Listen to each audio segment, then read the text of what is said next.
So we're able to make this practice on a daily basis, because I can guarantee you that from the moment you get up in the morning, your habitual life sets in and the emergencies begin to arise.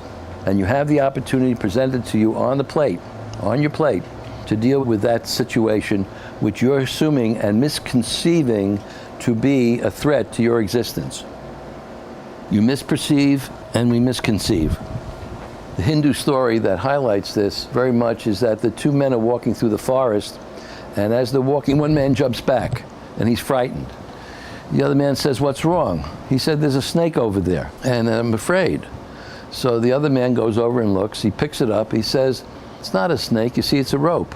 You misperceived the rope for a snake.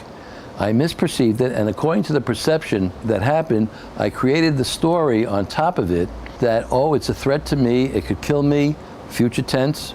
It could kill me, it's going to hurt me, it's going to bite me, future tense." And now we're in future talk.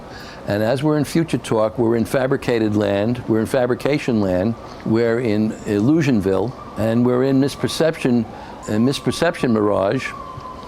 And all of this is going on, and we are ladening ourselves with story after story after story on top of story about what is going to happen to us in the future.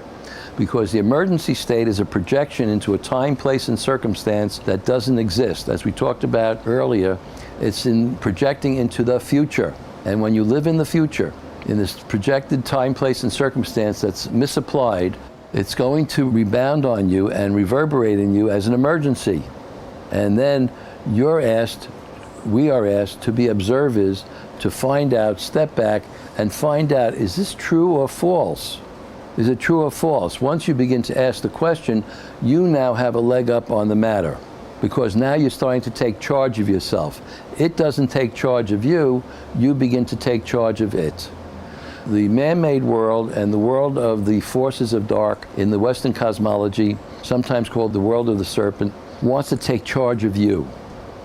Not to take your freedom away, not to take away your free will and choice, but to alter your choices in a direction of dying. As we mentioned earlier on, at every moment I set before you life and death, good or evil, life or death, good or evil, choose. So these forces want to alter the choice that we choose for death. Choose for death. They want us dead. The forces want us dead. Make no mistake about it, because in the great cosmological battle that's going on, of which we are taking part, and we are the players that we've been asked to take part in this for a deeper mystery about how we're to relate ourselves to this cosmological battle, it's asking us to choose one or the other.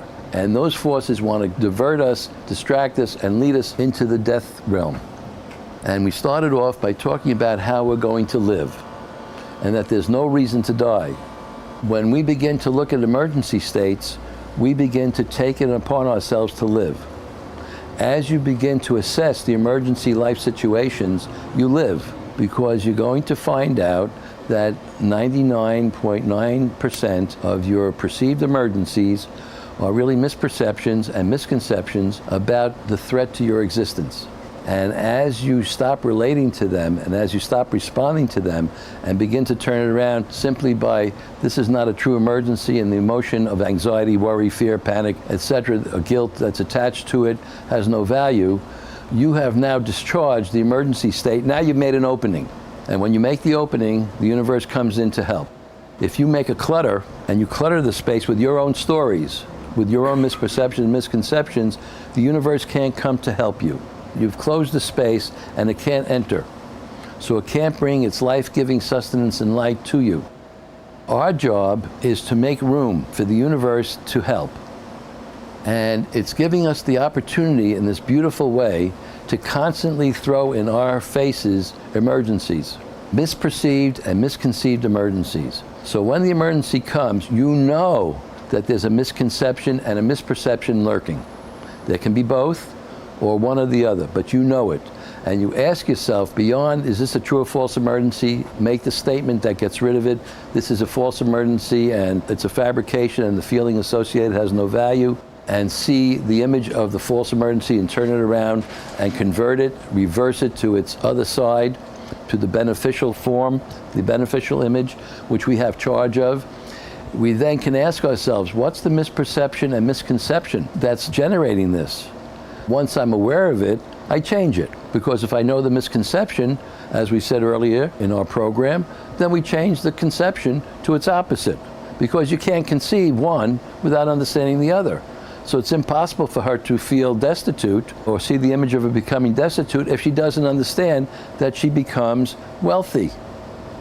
You can't say the one without the other. As we know, it's impossible by the structure of language to conceive of one thing without actually conceiving of the other at the same time, although you choose to take the one, that's the death path, because we're trained and conditioned to choose the death